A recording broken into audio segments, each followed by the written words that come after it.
How's it going, guys?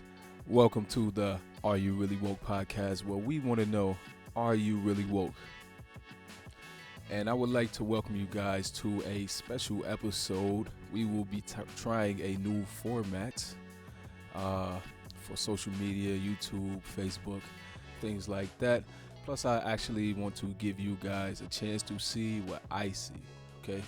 And one of those things that we will be talking about, one of the first things we'll be talking about is slavery and conversion in the American colonies.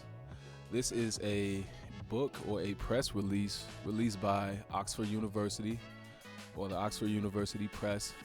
And for those of you who are not familiar with Oxford University, they are one of the oldest universities in the world, arguably founded by Moors. If you guys were following my page on Facebook, then you guys know some of the content that I've been posting about Moors, but this isn't an episode about Moors.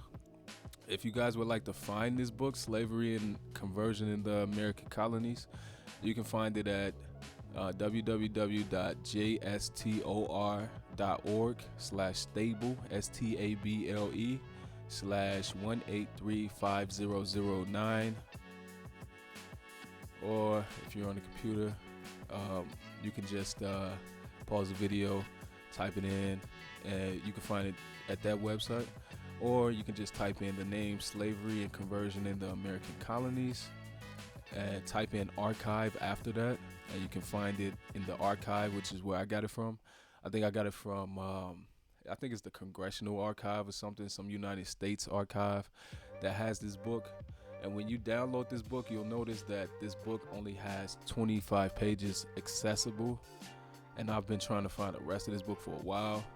So I've only been able to read/study 25 pages. But these 25 pages have been very, very interesting and very informative as well. So with that out the way, I would like to welcome everybody who's been here and everybody who's new. And I want y'all to get ready to learn something that you didn't know, because you probably wasn't even really woke. Now let's see how you really woke. All right. So this is where we start. This is the first page, which happens to be 504, because we only have those 25 pages. But this is where we start at. So most of the slaves lived and died strangers to Christianity and with religious and moral ideals, but little better than those developed under the pagan and superstitious beliefs prevalent in their native land. So what they're saying in this is that many of the slaves did not know about Christianity, and their religious ideals were not different from those of pagan beliefs. It also says that thus at the time when America was colonized, the opinion was widely held that the inhabitants of an infidel nation could be rightfully made slaves by those of a Christian nation. So like up here they thought we was pagans. That means we're infidels to them. That means they didn't think our religion were as important as Christianity. And so that's what caused the colonization, because they felt if we weren't Christians, then that would be enough to occupy the land and take it over, take the land. You re-educate, re-indoctrinate the people, and you make them Christians. You bring them to Christ, and you make them a better people. That's what they taught. That's what this section, this is what this page is about. Okay, the propagation of the gospel in foreign parts. I should have highlighted that. Also known as, this is actually what this whole episode is about. It's about the Society for the Propagation of the Gospel in Foreign Parts, aka the Society for the Conversion of Negroes to Christianity. But this is the name that it first began as, the Society of the Propagation of the Gospel in Foreign Parts. I highly recommend that you guys look this organization up. Again, it's called the Society of the Propagation of the Gospel in Foreign Parts. And this society or organization, as it is now, single-handedly developed some of the mechanisms that helped convert us so-called Negro slash Black slash African Americans to Christians. Okay, to continue on the next page, it says some believe that heathens and barbarians were placed by the circumstance of their infidelity without the pale of spiritual and civil rights, and their souls were doomed to eternal perdition. See what that means? Because we were not Christians, that means we didn't have a viable foundation to get to heaven from the perspective of a Christian. Others more charitable brought forward another argument, perhaps to quiet their consciences and enable them to share in the profits of the slave trade. They declared that the enslavement of the Negro was an act of mercy, because only through slavery could large numbers be brought to Christ. So because they were heathens and barbarians, that's what made them an infidel. And so what the popes back then said, well, if they're not Christians, then how are they going to get to heaven? They must be going to hell. So we must educate them, and if we educate them, maybe we can save them from hell and bring them to Christ. And you know, it's just another way of colonizing the people. You take over their land, you steal it from them, you rape the women, kill the children, kill the men, or you know, in whatever order they do it, you know, you rape and pillage the land and the people, and then what happens is afterwards you re-indoctrinate them with something that you want them to have, so to lessen the risk of a revolution, because you don't want those people that you're taking over to attack you. You want them to feel comfortable. You want them to feel happy. That's where we are now, right? So it says, it appears that some believe that the conversion of a Negro to Christianity entitled him to freedom on the ground that one Christian should not hold another as a slave. So we can be converted to Christians, right? But we can be converted to Christians, but they was kind of having a dilemma about it, because they was like, okay, if we convert them to a Christian, then we can't hold them as a slave, right?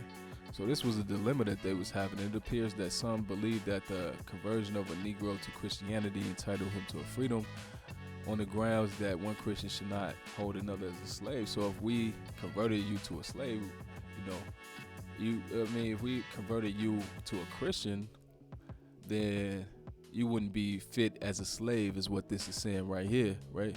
So it says, if proof of heathenism legalized the enslavement of a Negro, right? Get that? Y'all get that? Would his subsequent conversion to Christianity be a reason for enfranchisement? Do y'all get that? Right? So if we turned the Negro into a Christian, right?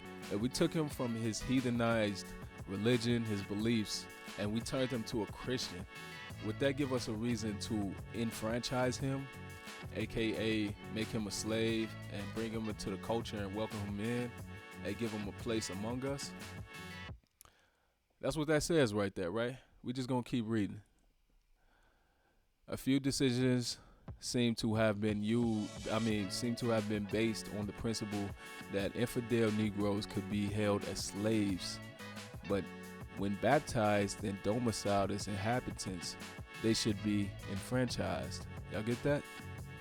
At any rate, there arose in the minds of many American colonists the notion that under English law, a baptized slave might claim freedom. So you had to be baptized to claim freedom. Everybody who was saying that, they taught us slaves, we wasn't slaves before slavery, go back and tell them they was correct, they was right, okay? Because if you was one of the people who said, no, that's not true, now you're finding out you're wrong. This is Oxford University. This is not me. This doesn't come from the archives in my mind. This is a book that you can find in the archives of the United States government, where they depict what it was like living during slavery. It's very interesting. So you guys just stay tuned. Keep reading with me. To avoid this dilemma, some of the colonial assemblies altered the religious sanction for slavery and based its validity, frankly, upon race, which is how we strictly enslave black people now. This is where that came from. While positively denying that conversion or baptism was a sufficient reason for enfranchisement and insisting that all slaves must serve for life, they at the same time called upon masters to use their efforts to convert slaves to the Christian religion. This is how we got converted to the Christian religion. Let's keep reading. The Act of 1705 made all imported servants slaves, except those who were Christians in their native country or free in some Christian country before their importation, thus practically confining slavery to the Negro races. See, this is how it got confined to us so-called Negro races. Because before this, we wasn't known as Negro or black. And Jesse Jackson created the term African American 1988, 1987, somewhere like that. And we've only been African Americans for like 40, 50 years now, something like that. I'm not doing the math, but it's something like that, right? So, continue reading.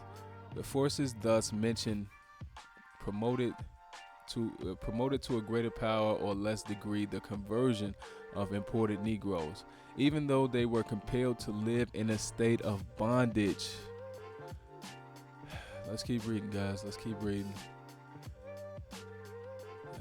This is interesting. Instructions were given by the king to the Council for Foreign Plantations. Did you guys know that there was a council for foreign plantations?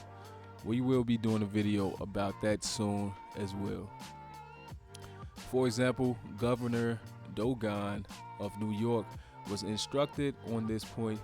You are also, with the assistance of our council, to find out the best means to facilitate and encourage the conversion of Negroes and Indians to the Christian religion.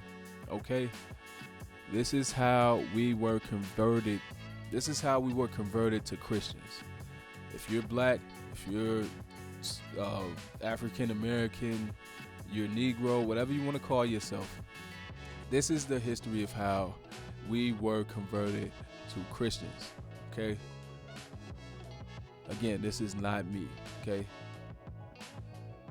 We will read on. Some of them also passed acts to prevent masters from working their slaves on Sunday and to prevent them from hindering their slaves attending church on Sunday. Okay? This is a lot, guys. This is a lot. Okay? So, I'm going to read that again. I'm going to break it down. Some of them also passed acts to prevent masters from working their slaves on Sunday and to prevent them from hindering their slaves from attending church on Sunday. Sorry, guys. So, what this is saying, guys, is that was like this huge debate on whether or not a slave was basically fit or unfit to be a Christian. And even when they made you a Christian, you still had to be in bondage for the whole time because they just didn't trust you, living amongst them, being a Christian, and then you could possibly turn on them, trade on them. They just didn't trust it, right? And so now they saying that the whole reason that we got Sunday off, right? The whole reason that we have Sunday off is to propagate Christianity. And you can see it right here. Excuse me. You can see it right here.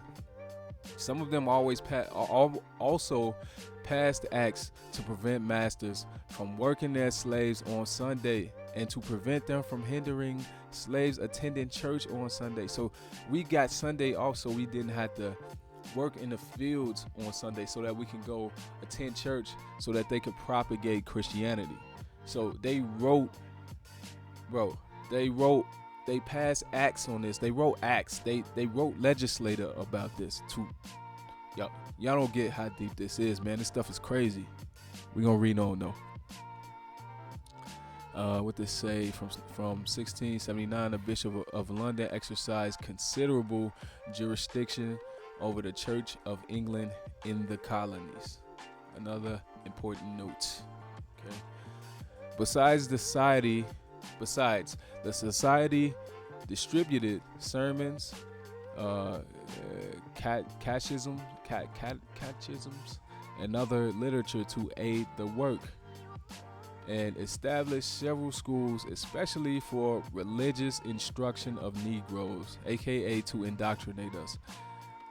For religious instruction of Negroes, for indoctrination of Negroes. That's what that should say.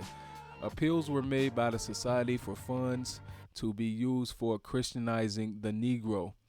And by 1741, they amounted to about 2,500. Is that euros? Not sure.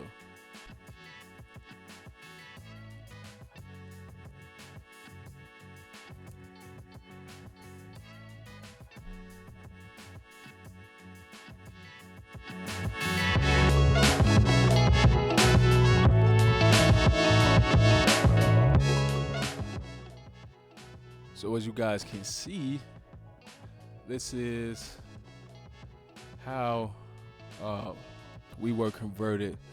Long story short, I'm not going to go into all of this, but I will probably add one more video about the conversion of Negroes to Christian slaves, just to really get the point across. If you guys like the video, let me know. I'll do a part 2. If you found it informative, of course, I encourage you guys, stop the video, read each page. I highlighted it just in case you got a short attention span. You don't want to read the whole page. They are grooming you for a short attention span these days. So like my uncle would say, it behooves you to settle down, discipline yourself, and get back to learning how to either read a book or start at 10 pages. This is a good book to start at, because not only do you learn your history, but you learn how you got here now, right? Why are you a Christian now? Why is your mom a Christian? Why is your grandma a Christian? Why did they pass it down to you? Because we've been passing it down for 400 years, right? So I'm just gonna go back to the title. Again, you can find this book on Google. Just type in slavery and conversion in the American colonies, right? By the Oxford University Press, right? Type in archive after that, or go to this site and you can find it. And again, this is a very important subject. Let me know what you guys think in the comments. Let me know if you agree with this book. Let me know how you feel, and let me know how you think, because feelings and truth, two different things. So the truth don't really matter how you feel, and the truth and feelings don't care about the truth. So keep that in mind, guys. So leave a like, leave a comment. Thank you for watching, and if you like it, leave a like, subscribe, and as always, we want to know, are you really woke? Peace out.